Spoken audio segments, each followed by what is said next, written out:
Hello there. How are you? I'm well, thanks. How are you? Good. Good. Okay, how close can I get without running over the dog? What kind of dog do you have? I have a Maltese Terrier, Mm-hmm. and That's, he's adorable. how do you say your last name? You're gonna say it for me, and then I'll correct you if I have to. Um, Suzanne Jabour. Perfect. Let's start with this because this is important and relevant. Number one is, do I have your permission to share what we're going to do here, this interview, in whole and in Yes. part on social media? Yep. Please introduce yourself and tell us about what you do. Hi. My name is Suzanne Jabour, and I am a grief educator. So I have a three-pronged approach to changing the paradigm around grief that's so broken in our society right now. I work with grievers individually and in grief cafes. I work with individual leaders who want to be at the forefront of this area. And I work with businesses that care deeply about their employees and want to be more griever friendly. Excellent. Excellent. And yeah, I can relate when you said that. I can relate. My story is not new and not currently grieving, but when I was, yeah, it was just sort of like there was no connect between what was going on and work. Work didn't Yep. care. I decided it was actually best because it would have otherwise involved the press. That is, Right. uh loss, especially when it's newsworthy, Mhm. tends to draw attention. So it was just like a dark secret. And that was actually the opposite of what I needed. It took me years to figure out that what I needed to be able to do was talk about it and talk about them in the past tense. And Yes. that Or the made it present tense, real. whichever one you're comfortable with. Right. And that was the interesting thing because the few people who knew, one said, well, you realize you're talking about them in the present tense. It's like, yeah, I'm doing that on purpose, mostly so that nobody gets the hint that That something has I'm happened. the former roommate of somebody the press might want to pester. One thing I learned about my interview so far, or I always ask for certain types of feedback, which are really useful. And one of them was make it more fun. So I've added a wheel of random questions plus Uh-oh. standard questions. Interesting. So what part of Canada are you in? I'm in Vancouver. What questions do you think we should be asking ourselves about transforming organizational culture and leadership? I think we should be asking ourselves why we're so scared to bring emotions into the conversation. Okay. Finished. Very concise. It's true though. It's true though, right? I mean, We short and are, snappy. well, I always want to encourage my guests to say all they have to say, whether it's a little bit and concise or long and detailed, because that's where there's going to be some value. Yeah, I have Uh, lots of long answers. That just wasn't one of them because to me, it's just so obvious what we're missing that it's like, it's right, this. right. All business is personal, basically until the robots take over. Yep. Because we are persons and that doesn't go away, and us pretending that it goes away has not worked because those feelings don't go away. That doesn't mean, you're going to be crying all the time at work, and nor Nope. should it, but that there's something more appropriate than pretending that we are carbon-based profit units. Yeah, and I think what's interesting, especially right now with all the AI stuff that's coming fast and furious in our Hmm. direction, is it's our humanness that makes us different from that. And Right, so we're really, I think, going to be pushed. And I think organizations that are successful are going to be the ones that value the humanness of their people and value the thing that makes us not a robot. Because the right. robots are smarter and faster and all the things. But what we are is human. And that's what builds connection. That's what builds loyalty. That's what builds retention, engagement, all the things we want. It comes from that humanness. I listened to some significant books, and it was like, here's my conclusion, or here's what I say. What is the best solution to what's going on with AI for us as humans? Be better humans. That is Yeah. compassion, all the things that you're talking about. Uh, as you said, we can't beat them on certain things, and nor should we try, because that's, anybody who thinks that they're not better at things, they're better than the best at the world, they're already at certain things, and that's only going to continue. I don't care how Mhm. creative you think you are.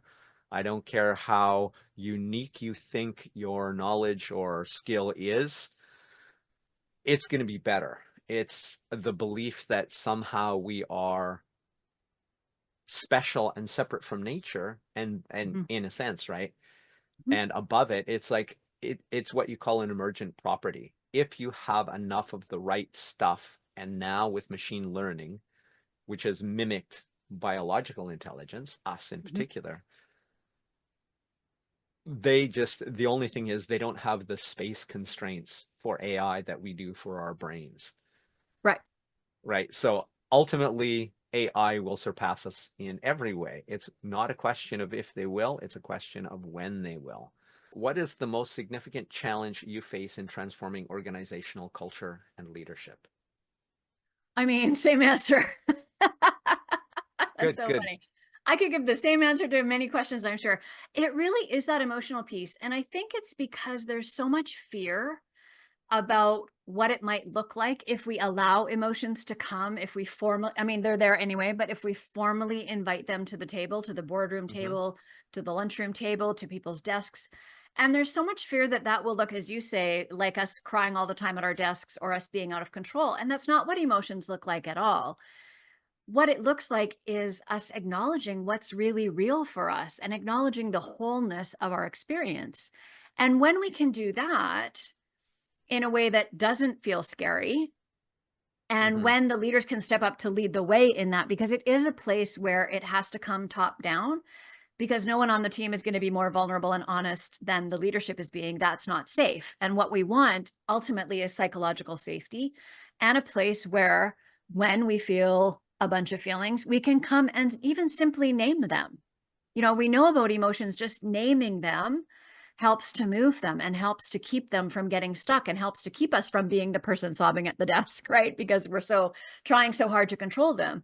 When we can Right. just name them and say, wow, I'm having a really griefy day today, or whatever it is, I'm happy today, I'm really stuck today, I'm really confused today, whatever it is, my day is going spectacularly. Like, we need to embrace all of that, Hmm. and then it just keeps flowing and moving. And then we can stay productive. We can stay engaged in the workplace culture. We can stay engaged with the job, right? Because as you were saying earlier, when you're in that early acute grief phase where something has just happened, and whether it's the death of a loved one or the loss of a relationship or a loss of a job, a home, a business, there's all kinds of losses that happen all the time, all of Hmm. which bring grief to varying degrees.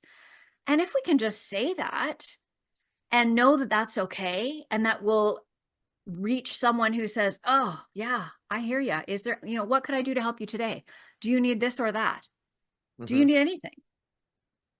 Then we're allowing people to stay engaged.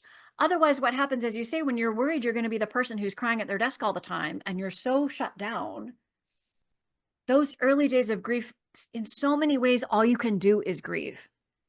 And to Hmm. even think about, like, how does work even work? How do I grocery shop? How do I drive the car? Like, all of those things just seem like they're behind a shield somewhere. They're behind this, like, veil of understanding.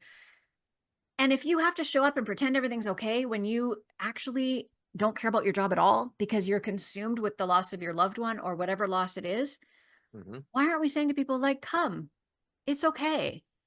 We'll cover your back, but we want you to be here. We want you to feel comfortable here. And if you come and show up and then you leave and you work from home, great. If you come and show up and you feel comfortable to stay, great. If you want to talk about it, great. If you need a quiet corner, it's over there. If you don't want to talk about it, also great. If we can allow all of that to be okay, it changes everything. But it all Right. circles back to, like, what's the thing we're most scared about? Emotions in the workplace. Psychological safety. And Yeah. it's it's desperately understood because they always think of the vulnerability component. And I'm I'm kind of mean to experts, especially famous experts, when it's clear in some cases you actually don't know. I Right. I basically called out somebody who was pretending to be an expert about something they clearly weren't, and I quoted Amy Edmondson, essentially the founder of the inventor of the research, right? She is the PhD, the creator more or less of psychological safety. And it's like it's not just about everybody feeling safe and nobody ever feeling uncomfortable, because that's actually part of it. She states in her book that, in fact, and on YouTube as well, that psychological safety is not about everybody, never feeling upset or challenged or anything. In fact, there's likely an increase in the probability of conflict because you can tell the boss they're wrong Mm-hmm. and other things like that. Yeah. The value of it is incredible in terms of performance and the team and everything you've Mm-hmm. said. But everybody always thinks it's just like, oh, this is just to make sure that everybody who's really fragile can feel safe. It's like, that's not psychological safety. One thing that also came up for me, and again, this is the personal one, and that is, for me, I was given the option of taking time off, and I found that the best thing for me at that time was, I don't need more time to sit at home alone Yeah.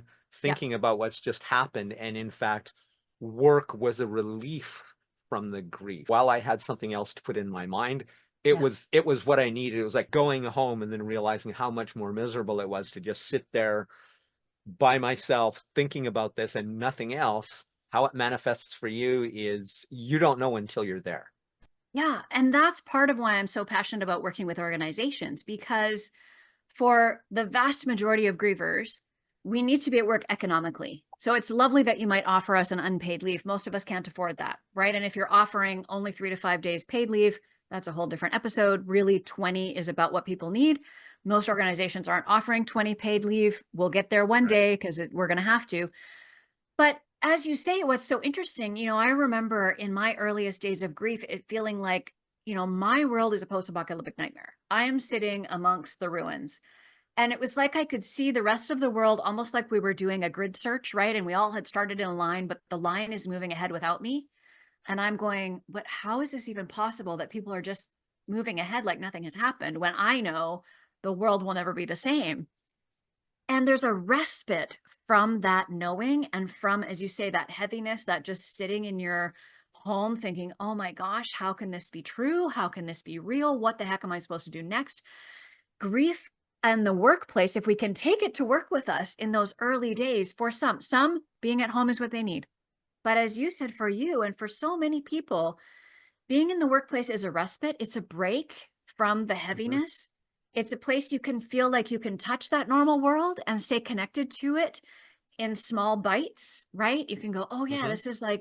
this is what the normal world is like. It's not my reality at the moment, but I remember it, right? And I can see that there's a path maybe back to that. Maybe not, maybe, who knows, right? We can't decide anything except what we can do right in that moment. But it really behooves us to have the support structures and the scaffolding and the ability to have the conversations in the workplace. 3 to 5 days off and a referral to the AAP is not enough. We need support at our desks, in the boardroom, on the job.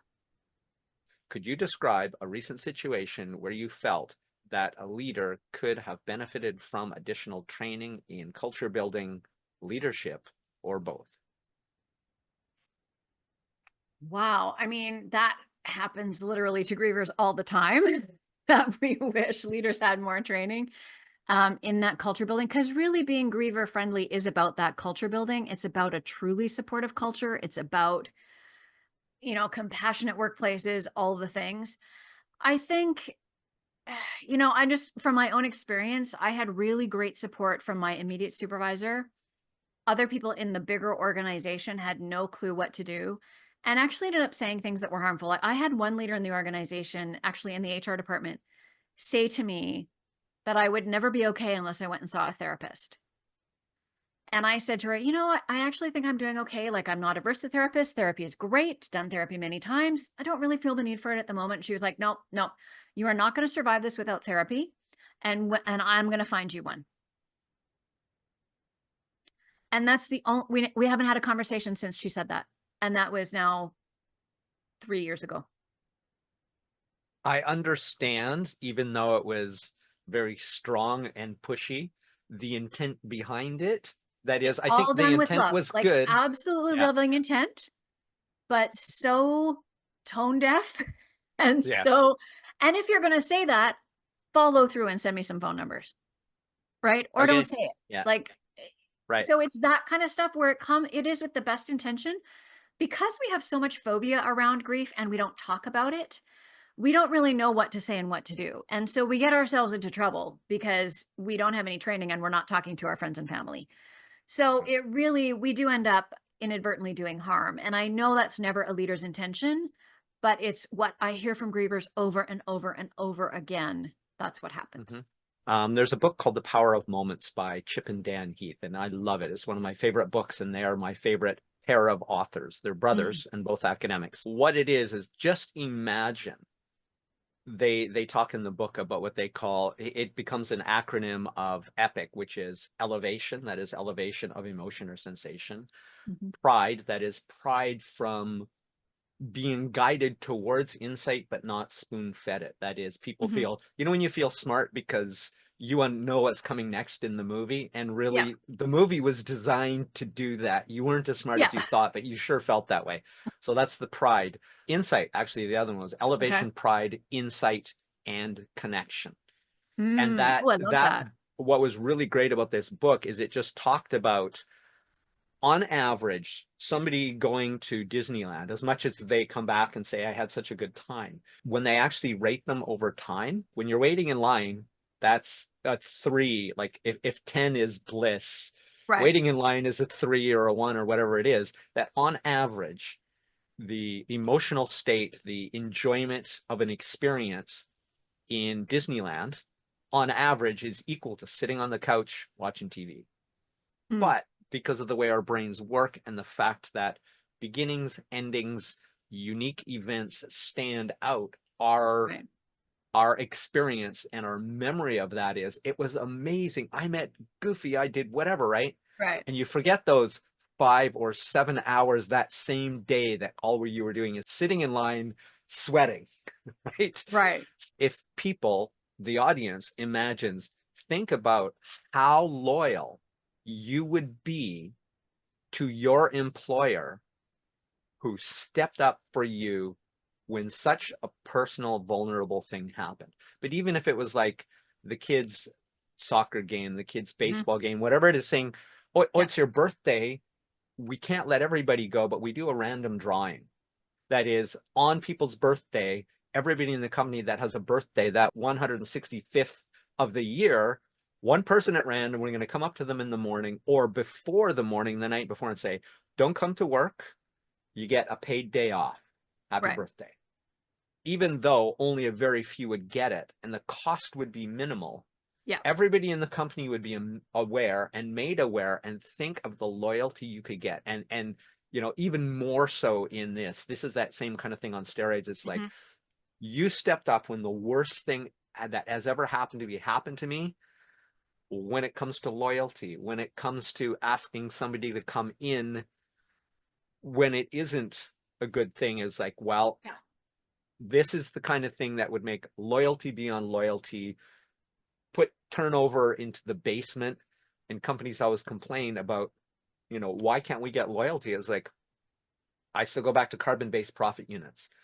Yeah. Stop treating people like carbon-based profit units.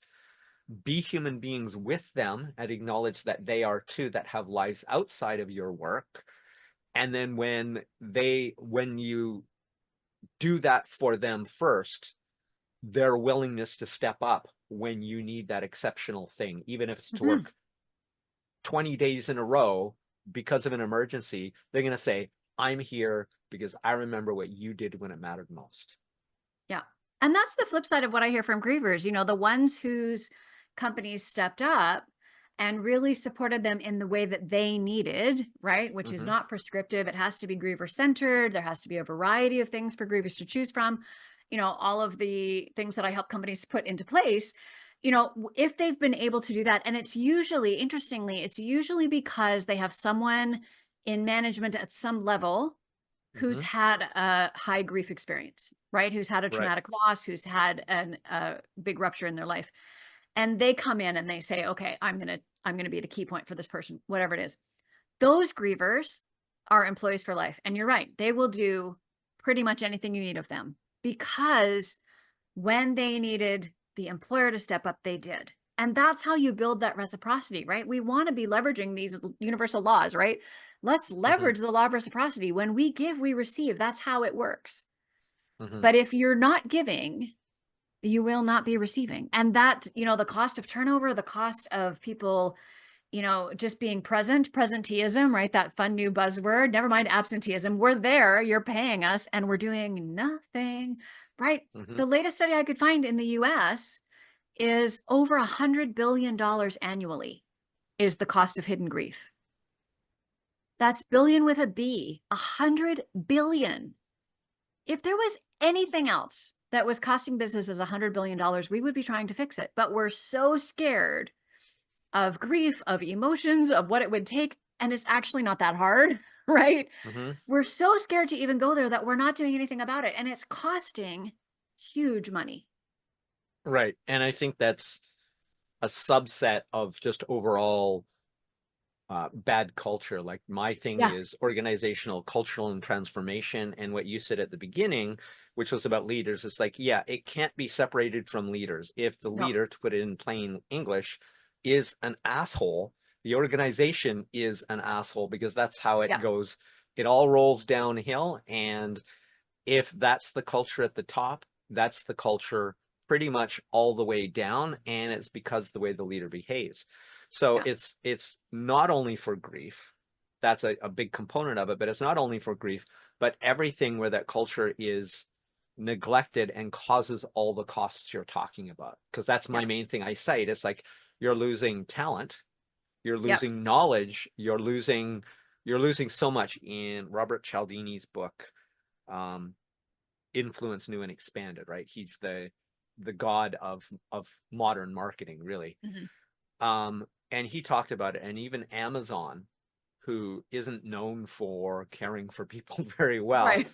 Not well says at all, really, but once, yeah, exactly. Once a year they offer, at least at the time of the writing of the book, here's $4,000. If you want to quit, we'll pay you $4,000 to quit. Not because they want to make the world a better place, but because they've run the numbers, and $4,000 is nothing of the reverse, the dark side of employees staying. It's like, oh my God, yeah, employees are leaving. It's like the only thing worse than an unhappy employee leaving is an unhappy employee staying staying.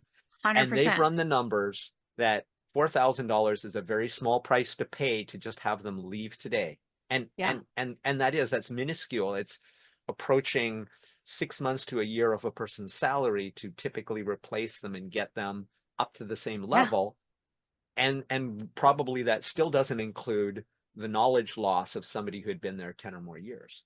Yeah. And it's the potential loss too. Like I think we Hmm. undervalue that potential loss. Like the way that a functioning company culture allows people to think outside the box and be creative and innovative and all the things that really is, if we think about it, is what we want our people to be being, we lose Hmm. all of that too. They'd probably learn what Gallup has already said a long time ago. Presenteeism is a new name for disengagement, Same old, right? same old. Yeah, it's Yeah. just a new name. Yeah. Okay. And all they're gonna find out is what, those of us that work at workplace culture and are really passionate about it could already tell you. You don't need the Right. hat measurer thing, which I mean, living in North America, it's fascinating to me how long it would take to be able to get that through the court system and get that to be allowed. It's a whole thing. Um, but yeah, like we know it's an issue. Let's just fix it and then we don't have to put invasive Right. hats on people. Well, here's the alarming thing about that, since you touched on it. That is, there are no laws. So if you wear, even if you wear for yourself, like for health and that, there are actually systems out there now Mhm. that are Chinese companies, and in their user agreement, there is no promise. First of all, they're associated also with or have relationships with the Chinese military, Right. and there is no promise and no laws anywhere presently. Though you have the right to free speech, you do not have the right to there are no laws governing the right to the privacy of your own neural patterns, which are well beyond free speech. Now we're talking Yeah. about free thought, and there are no laws to protect you right now. So Yeah. if you But that will buy change, right? I mean, this is not gonna stay unlawed for long. Well, yeah, but it's terrifying the fact that they aren't breaking any laws to say, well, I Yeah. learned everything about you. I can, watch you watching your social media and find out your sexual orientation, whether that's private and known or unknown, all sorts of like really, really disturbing things. And I can send you that one too. It's called Battle for Our Brain, I think it is. But it's terrifying how capable it is, and it has actually been used in a few obscure and specific legal cases where Mm, people they could show, because there's, I think it's like P something, P108, but there's actually a signal in our brain which is indicates recognition. So if I show you, I don't know. Okay, I have a screwdriver right here. If I show right. you it's actually a drill. But if I Yeah. show you this drill and I am reading your neural patterns, Right. I can tell whether you remember, don't recognize, or recognize and remember this Right. drill. And if that drill happens to have been a murder weapon, people have actually been convicted on this, and it's super Huh. rare and almost unknown, but to the point where you could literally incriminate yourself. And even though you have the right to not incriminate yourself verbally, there's no protections against incriminating yourself neurally, Right. and that you could be prosecuted on that. So But it unless it's something so unique that there is no other one of it on the planet, there's a whole legal argument there. Anyway, we digress. right, yeah, yeah. Let's go on with this. It's intriguing and terrifying and Orwellian. Yeah. Okay, next one. What specific outcomes would you hope to achieve through training in leadership and culture building? So when I go in to work with a company or when I'm working specifically with an individual leader, the result we're hoping to get, first of all, is around leadership compassion. So the Mhm, first place that we have to start is what's the leadership emotional intelligence? Where are they on the sort of continuum from sympathy to empathy to compassion? Really getting to that compassionate place. And we're really looking at a shift in workplace culture and in policy, right? If it's an organization, the end game really is we want a policy. There needs to be a return to work policy for grievers, the same as you have for to work from an injury, that sets out, everything that's available to you, a menu of choices, right? Because everyone's grief is different and it's different every time. So there's, a million billion ways to grieve because all eight and however many billion of us are going to grieve differently each time we do it. So it needs to be sort of a selection of things that you can offer. And what that does is it really gives, first of all, managers who are generally wildly untrained in this area, because most people, the vast majority of us, are untrained and unknowledgeable in this area. It gives them a tool for the conversation that's going to feel awkward and uncomfortable for everyone involved. It levels the playing field. One of the main things that I find in organizations that aren't particularly griever friendly on purpose is that they have some teams that are really griever friendly because someone on it has the lived experience that has led them to make the team work that way, and other teams aren't. So you have functioning teams and dysfunctional teams, and everybody who's boots on the ground on those teams knows which is which. As you go further up the leadership hierarchy, they don't necessarily know that, but the people with the boots on the ground, they all know, oh yeah, I would never work on that team, but I'll work on this one, right? So we want to level that playing field. We want to create more equity, right? We want to create a system where everyone gets the same kinds of offers. So it doesn't depend on whether your boss likes you or not, or where you are in the company, right? There's a similar kind of offers being made to everyone. And really, the wonderful ripple of all of that, of having these awkward conversations, learning to talk about emotions at work in a way that's healthy, bringing our whole humans, modeling that by leadership, having, Grief 101, where we talk about grief. What are the symptoms? What's the real timeline? How long might people need support? We know all of these things. We just don't talk about them. mhm, What happens is you're really showing, besides just talking the talk about how much you care about your employees, you're really showing that. And the ripple that's so beautiful is that everybody sees that in a time of crisis, you are still cared about. When mhm, you're struggling, you still matter. You're still valuable. You're still part of the team. So it dismantles that whole kind of cog in the machine, sense that we still carry with us, even in really functional workplaces, right? We still have that sense mhm, that, oh, I'm replaceable and they don't care that much about me. And we all have these cultural stories that we're telling ourselves, whether they're accurate now or not. That's our history thus far. And it really dismantles all of that, because if you're showing up as an organization, as a department, as an individual leader in a big way for someone who's in crisis because something catastrophic has happened or they need support, you're showing your employees how much you care. You're not just talking about it. And Hmm. we've made this entry into all of these conversations around grief because it's at least something we kind of understand. We sort of get happens. It's a gateway, a gateway conversation. And you end up with a policy that you can expand, right? If it's working, it's cost neutral, very low cost, the things that we put in place. You can expand that out to be like, well, what if something else happens? What if you're just having a bad day? Like, we get to come and say, oh, I'm having a really bad day today. Can someone please remind me when the meeting is? Because I know I'm going to forget. I'm just a bit scattered. Sure, Right. let's put an alarm in our shared calendar. It'll go off now. None of us need to think about that. Right. So the other thing too is the scaffolding that we put in place, the tools we put in place technologically that help grievers when they have things like brain fog or lack of a connection with time, which is really normal, both of those things in grief for a long time.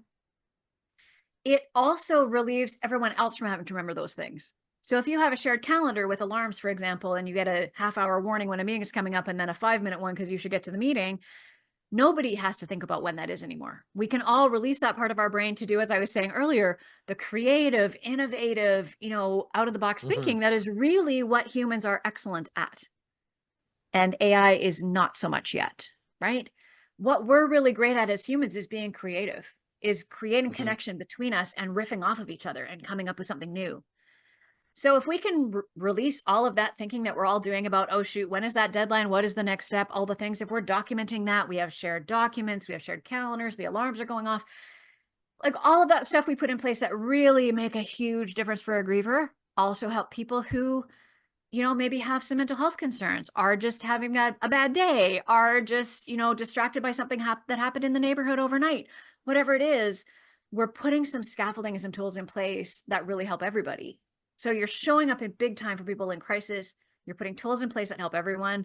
You're having slightly awkward at the beginning. I'm not here to soft soap it, right? It's awkward at the beginning to start talking about emotions if you haven't been doing any of that, but you Hmm. can start. It's not that hard and it makes a huge difference. So that's the results we're after. Shift the culture, compassionate leadership, scaffolding in place, a policy, supportive environment. That's it. Yeah, so I'm going to address two things about this costing process. Hmm. I think you're right. I don't have numbers that I can share.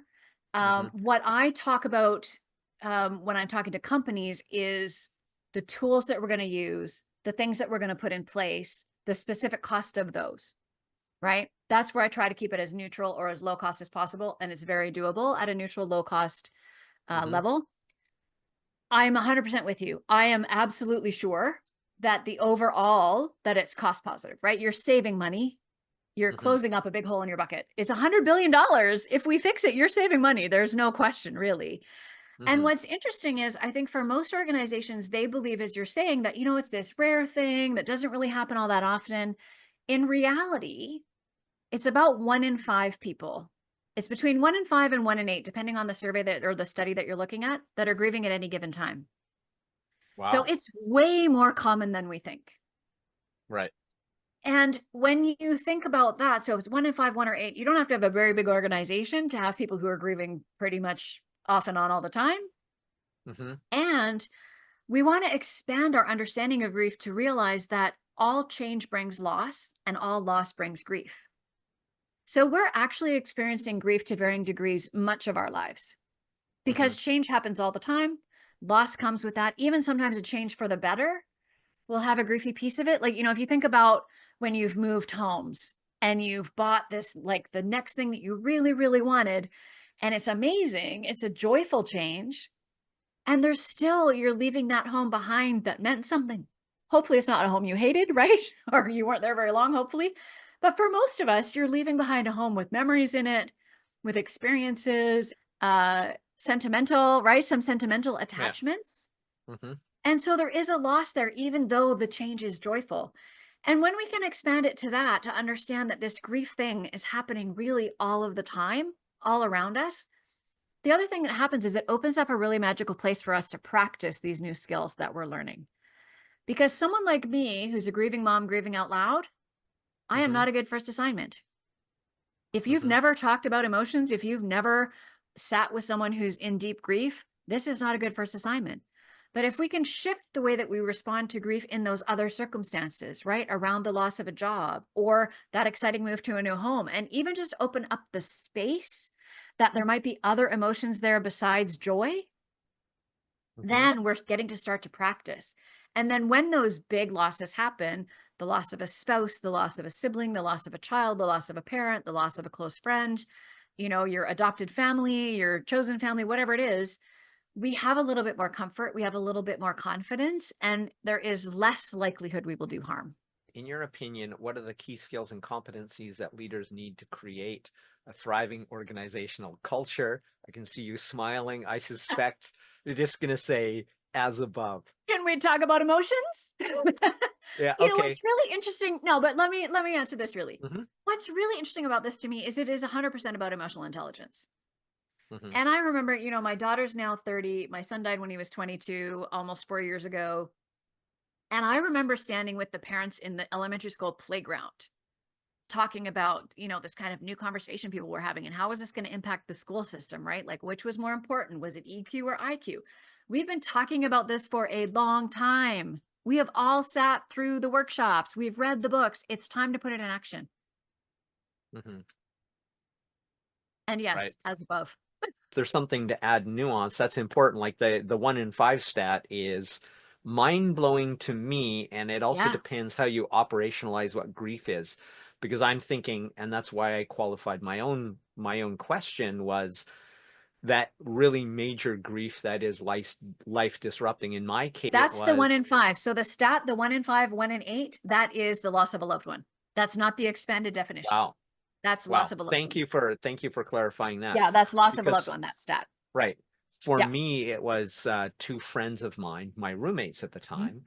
They were in a small plane, a Cessna, coming over the Oh, mountains wow. from BC. So they came, I was living in Calgary, and they were returning. They did a day trip to somewhere in central BC, right? Then they Yeah. were coming back over the mountains and they just didn't return. Yeah. So, and of course, and this is an important thing, it definitely transforms your life both good and bad. That Yeah. is, you have a level and understanding of compassion that now I understand something I couldn't possibly have understood any other way but going through it. And Mhm. even though there are other people, loved ones I've lost since, but that was then and still now the most impactful Yeah. because it was out of the blue. Just the fact that you're talking about 1 in 5, it would be really helpful and useful for everybody to go, not only are you not alone, but Yeah. if there's more than 5 people in your organization, there's probably one other person who does it. And so because that is, you do have that feeling like nobody else understands what I feel unless they went 100%. through this. And I guess the rarity that I perceive is an individual thing. That is, there probably aren't many of those specific experiences in our individual life. Isn't, it isn't 1 in 5 days or 1 in 5 years likely, Right. but across people. But as far as you're concerned, it's like this is rare. It's only happened to me once or twice in my life. So then it feels, from that perspective, from an individual perspective, it feels like it's rare, but 1 in 5 Yeah. shocks me. But then it would also make it okay to say, I got you, I understand. I can't Yeah. I can't do your grieving for you, but I'm here if you need to talk about it because I also understand. Because I'll tell you, you definitely feel wholly and completely alone, that nobody else. Yeah. But But that's also how the culture is set up. at least my experience of grief is better to know, as much as people go, oh my God, I don't Mhm. want to know when that somebody's going to die. It's easier as a griever, better to Yeah. know well in advance in terms of the challenge than to is like they left and we got a phone call at 10 at night from Transport Canada. And as Yeah. soon as that call came in, I knew they were gone. Of course, they're going, well, don't give up hope is like, I just know. Yeah. Yeah. Yeah. So And that that's time harder. can be really valuable. Those circumstances when we do know when someone gets a terminal diagnosis or, something like that happens, can be really helpful for the grieving process if you use that time Right. to process some emotions, right? And to have some conversations and to, Right. make amends if that's necessary on whichever side. And if you have spent that time in denial, it can make it worse. Yeah, I was actually It's all thinking about as how you you said spend that, the I was like, time, right? yeah, yeah. Actually, I'm going to give you the option. You put the answer. I want a randomizer. Let's go with the Okay. randomizer. Oh, okay. Well, this is still very related. If you had to teach a class on one thing, what would you teach? So if I had a class where I got to teach one thing, I would actually teach the supporters. I would teach what to say and what to do. That is, what is the ideal duration for a comprehensive course on transforming organizational culture, leadership, or both? When it comes to grief, it's about 6 weeks. It takes us really about 6 weeks to dive into that leadership piece, right? The emotional intelligence, the compassion, do some work around there, depending. We may be very great there. We may not be very great there, right? So we start there, do that first. Then we need some grief one-on-one, 101, right? The very grief education piece. How does it really work? What are some of the symptoms that show up at work? How can we help people with that? Then we do a consultation process where we're talking to ideally people from the top to the bottom of the, frontline worker to the C-suite about, what in your imagined miracle world, what would the support structures look like? And then we're finding that middle ground where it's actually doable, because our dream list isn't always doable. I know, bad news, but it isn't always doable. And then turning that into a policy, right? So really looking top to bottom, how do we do some training for the supervisors and the managers? How do we do some training for the frontline workers, right? If you have frontline workers who are having to deal with the public who are grieving, that's a whole nother level of ability that we need desperately, right? Grievers are really struggling in stores and at the bank and all of the places that we have to phone to cancel accounts and all of those things, right? So yeah, it's about 6 weeks. What factors would influence your decision about the ideal duration? The openness of the leadership of the organization to lead into this kind of awkward place. Because if they're not on board and it takes me some time to get them on board, then it can take us Mhm. longer to get through some of the rest. It just takes us longer to get to the rest, because we have to start with that compassion piece. We have to start with leadership leading the way, because we can't have awkward conversations with teams, with staff, with departments, if the leadership isn't already on board and prepared to lead in a way that allows those conversations to happen. So that's what changes it. And how much time do you need to put a policy together? Sometimes that end takes a little bit longer, but yeah, it's about the leadership being prepared to step up. Right. Leadership buy-in, there's no way around Yeah. it. And it's the You can't reason, skip it, unfortunately. Some things you can kind of go, oh, the leadership's not that interested, but the staff really want it, so they'll do it anyway. When we're talking about emotional stuff, you can't, they have to be leading the way. Yeah. And I'm not here to convince you, right? I'm not here to convince you that being emotionally intelligent, having emotions at work is the right way. I'm not here to convince you that caring for your people is the right way. You have to already kind of get that before you're ready for me. So right, we're going to up level all of that, but you have to be kind of on that path before you're even interested in having this conversation. Really, it's true. right. Who is your favorite Disney hero or heroine? And Oh. would you trade places with them? Oh, okay. So what you need to know about me before I answer this question is I have a Mickey Mouse tattoo. My daughter and I have matching tattoos of Mickey Mouse, and my dog's name is Gus Gus after the mouse in Cinderella. So this is a very high stakes question, actually. Okay, my favorite hero or heroine. If I was going to pick someone, it would probably be someone like Tiana to go, if I'm going to go new school princess-ish. I mean, they count her as a princess. Um, because I like the feistiness. I like the don't give up attitude. I like the I'm going to rely on people even if I'm not sure. Yeah, that's my answer for today. If you don't know who Tiana is, you need to hunt down The Princess and the Frog. It's a fantastic Disney movie that got very underwhelming. It performed underwhelmingly. It's fabulous. It's in New Orleans and it's all jazz music and it's fantastic. It's one of my favorites. Which formats or delivery methods would be most effective for the training we've talked about? So I love doing it all on Zoom, and it's for a number of different reasons. First of all, I love being able to leave the organization with an asset that they can use as part of their training library, as part of their onboarding, as part of their like, look at what we're doing. We have this amazing programming, right? So they end up with assets that they can use. I like being able to have a bigger reach than my own neighborhood, right? So being on Zoom, I think, is the one of the pandemic gifts, right? Is that we all learned that we could have a global reach and impact. There's something magical about being in person, but really I do most of my work on Zoom. Hmm. I was actually expecting an in-person answer, but I really like what you said, because also that would facilitate in terms of somebody who is at home, is on leave, and does need Yeah. to be part of the conversation. They don't have to do anything additional of which they probably don't feel like doing anyway. They just got to Yeah. turn on their computer. Yeah, So exactly. So interesting. it allows everyone to participate, even if they're, not able to come in. So you get a broader reach within the organization, which is really helpful. And I think it's really important because this is a transformational piece. It doesn't happen all at once. So yes, I might be there for 6 weeks or a little bit longer, but it's going to take longer than that really for this to become part of something we don't have to think about anymore. So if you have the assets and you can go, oh yeah, what was that thing we were supposed to be doing? And you just pull up the webinar or you pull up the Grief 101 session, for example, that can be something that you revisit as you have another person apply for the bereavement leave. So that's the only times really that you for sure know that they're grieving Hmm. someone. Because if they don't fit in that categories, you don't even know that they've lost a loved one most of the time. That's why 1 in 5 is so shocking, or 1 in 8, because most Hmm. of the time we don't even know. But then when you find out, you could be like, okay, we need to buff up our skills. Like, let's pull that up and everyone who's in that department watch it together, or the supervisor of that person, or whatever it is. So I really like being able to leave the assets.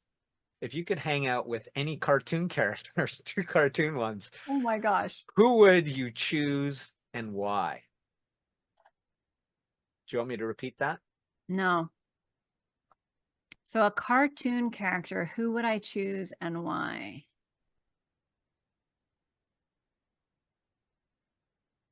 I'm trying to think of something that's not from the Disney pantheon, and it's not working out very well. Um, oh, you know who it would be? It would be a Spider-Man from the new Spider-Verse. Okay. The cartoon one that they're doing. I think it's so genius. And the way they're bringing like the kind of concept of like different cultures all crashing into each other and having to solve something and working together. I love it. And I think there's so many directions they would go with it. I want to be in the Spider-Verse. Ideally, how often should this training take place? So once we've done the initial setup of everything, then I actually think it needs to be repeated at for sure annually. Every 6 months would probably be better. Because as you experience more things and as you start to expand that definition of grief and you start to see it all around you and you start to practice the new skills, we need reminders and we need refreshers. Hmm. So yeah, it's a great annual Hmm. conversation to be having. This is what we put into Hmm. place last year. How is that working for us? Does it Right. really work? Do we need to shift it? Who's feeling taken care of? Who's feeling left out? Like, what are we missing? What do we need to add? It's a great annual conversation for sure. If culture isn't intentional, it's default, and default is sort of the Ugly. savage law of the jungle Yeah, all it's too ugly. often. So which types of between session support would be most beneficial? Yeah, I think we follow the transformational leadership one because that's really the focus of your podcast. So let's Hmm. follow that fork. Hmm. So if we're talking about sort of an annual review, an annual conversation, the training that needs to happen between is for the teams that end up having to support someone who's grieving, right? That's the teams that need access to me or another consultant that they can have questions answered, some expert that can step in with real knowledge.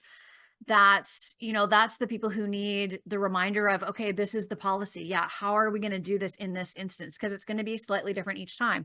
So we love having a policy because it does all those things I was talking about before, and it has to be a really flexible one because grievers needs change over time, sometimes within a day, often less often than that, right? But they change over time, and so we need to be really responsive. And so that to me is the between the annual review and conversation. That's who needs the ongoing support. Is when it happens, there needs to be some support for that supervisor, for that team that are now at the forefront of this issue. for your answer, and tell me if you mean something different. Mhm, The thing you just answered, I put it as needed for mhm, teams who have a griever within their team. mhm. Realistically, how often would this be practical and sustainable for teams who are supporting somebody who's grieving within said team? Yeah, I mean, if I'm giving you the rainbows and unicorns answer, I want to probably be in there every quarter, doing a refresher, doing a Q&A, just doing an hour. Everyone who's curious, hop on Zoom, write something like that. Doesn't normally happen that way. Um, I think if you are committed to being at the forefront of this issue and really providing support to people Mm-hmm. for the first couple of years, probably, of this kind of a policy and this kind of an approach, you need to be providing support when it happens to someone. Right. If I've come in because something has happened, and so it's timely and immediate, and we're all doing it in the moment with a person, that's a Mm, little bit different because the approach of the organization is much more focused on how do we help in this situation and also make it broad enough that it helps the next time. If we're doing it more theoretically because you see there's a big gap in your organizational support structures that mirrors and echoes the gap in our culture, and you want to fix it proactively, then for sure you need support as you're implementing each time. Probably I would say the first 3 or 4 times you're implementing. mm-hmm. Either the supervisor and the team need support, or the HR, right? The leadership roles that are supporting that team that maybe also support other teams, right? Could just have a little refresher or have access to me, right? A lot of the time that's part of the contract is, you get X number of hours after we've implemented to be like, oh my gosh, this has gone haywire. What do we do? Or this is going great. How do we make it better? Right. So there's X number of hours that you have access to me. Yeah, the practical is that I would say for the first 3 or 4 times you implement, right? Because you have a griever and you have to pull the policy out and actually make it work. So this is a new Mm-hmm. policy that you're trying to enact about a new culture that's a little bit awkward and uncomfortable. Then you're going to need support those first 3 or 4 times. If aliens landed on Earth tomorrow and offered to take you home with them, would you go? No, That's definitive. that's Okay. easy. I Yeah. love where I live. I love this planet. I love humans. I have no desire. I mean, I would go adventuring. I mean, do I get to come back? Do I have to stay there forever? How far is it? No, probably not. Okay. I like that because you're going, well, it depends. Give me more information. Yeah, but probably not. Realistically, I don't know what you would have to answer to get me to go off planet. How do you envision this training helping leaders address specific cultural and leadership challenges within an organization? What it addresses, I mean, I think we've kind of covered this before, but Mm-hmm. a succinct version of the answer would be what it addresses is the gaps in our culture that are around compassion. The gaps that are around, it's not that I feel sympathy. I don't feel sorry for you. It's not that I feel empathy where I'm trying to put myself in your shoes. It's that I feel compassion where I can put myself in your shoes and I want to know how to help carry the burden. It's filling those gaps. And they're like Swiss cheese throughout our organizations where we're missing this piece of compassionate leadership. And one of the places we can start to access it and have conversations about it is around grief. And then it can ripple out from there. Who do you know who could benefit from being interviewed by me on these topics? So, Yeah. Who would I connect you with? I would connect you with an amazing leadership coach named, I don't know how to say his last mhm, name because I am not the host. He was the host. Uh, this is how I say it in my head. Um, he's an amazing leadership coach whose foundation is in positive intelligence. Super fascinating guy. I would connect you with Dr. who mhm, is he has a number of different podcasts. One is literally called the he's just a super interested person. mhm, And he's also focused a lot on leadership. His focus is also around uh his current focus and passion project is around lowering the suicide rates in our veterans community in the States because the suicide rates mhm, are atypical. They're off the charts. mhm. But he's just a super interesting guy, and I think you would have an interesting conversation. Awesome. Yeah, I'm trying to think of who else is working specifically sort of in transformational leadership. Um, yeah, let me ponder. But yeah, I'm all for we're all getting through this world by connecting with each other. So yeah, that's fine. Arigato. Who do you know who is looking for guests who can speak on these topics? So that's me being somebody else's guest. Well, they're both podcast hosts, so you could easily do a swap. Okay. Um, I'm just trying to think. I'd have to look at my list, which I don't because I closed Excel so that my computer would not be laggy. Hmm. Um, Let me think of who else is doing kind of leadershipy kinds. You know what? There's a great guy in the UK. I did his podcast ages ago. Um, he's also a leadership guy. But yeah, let me look at which other leadership ones I've been on, and yeah, I'm happy to connect you. What questions or frustrations do you have about transforming organizational culture and leadership? My frustration is with organizations that don't yet see that their people are everything. One of the gifts Mhm. of COVID was the awareness that nobody really needs to work for you, for your organization. Because so many people, right? The Great Resignation, it was like, oh, Yeah, the dogma that I have to work for an organization who treats me like shit or who treats me like a carbon-based profit unit and I am not a valuable part of the team. yeah, I can just go work for somebody else doing what I did for them because clearly that was I was a profit making center for them or they would have never employed me.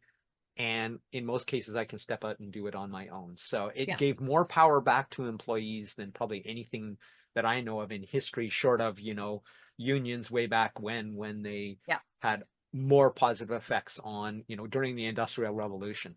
yeah. Okay, next one. How could I make this interview better? I think you will find it's very powerful for it to be shorter. How can I make this interview better for you? That is for the guest. It's interesting. I don't do very many podcasts where the questions are set. Hmm. And so it's interesting, and I don't know if that's part of your approach so that you can eventually say, here's what experts are saying about this one thing, which is also kind of interesting to me. Hmm. Um, but yeah, it'd be interesting over time to play with what happens if you just have a conversation with someone and trust that what needs to come out is going to come out. That it's interesting because for me, that Panther approach is actually much more natural in a sense than this. Hmm. And yeah, I love it. Thank you. This is real gold because for me to just get in and have a conversation about something that somebody's interested in, as you might guess, I'm a natural conversationalist. Yeah. So, And I have to say, for me, if a host sends me questions ahead of time, I don't actually even look at them anymore because I have not yet had a podcast where they had set questions and we actually stuck with them. This is the first one. Because usually they ask their first question and wow, I give my long answer and then we go off on some direction that resonates for them that day and off we right. go. So yeah, it's super Interesting, interesting to interesting. be like, oh, here's the next question. Okay, bring it on. What you just said has inspired me to add another option to the format. That is, fixed questions interspersed with random questions, perhaps even all random questions, or do you want questions or do you want spontaneous? Right at the beginning of Hmm. the interview, get the permission, I want to share this. Is that okay? Okay, what do you want to do? You want to do fixed questions, interspersed with random, all fixed, or none of the above, and let them choose. I think that might be Yeah. really fun because then it would give an unpredictability that, especially for the audience, but also for the guest. And I think there's something really interesting. Like, I'm assuming that the questions are the same across interviews, yes? Or are you doing different questions for each interview? Yes, except with the randomization. Dopamine's released when our expectation machine is broken. It is actually the novelty, the anticipation going, oh, I didn't expect that, which is Hmm. actually what's rewarding and causes dopamine release is that Yeah. our predictions are violated. Yeah. Because I think there's just something really interesting. If the questions are always the same, there might be something interesting when you think about repurposing content to say, here's the last 10 experts I had on, all answering question one.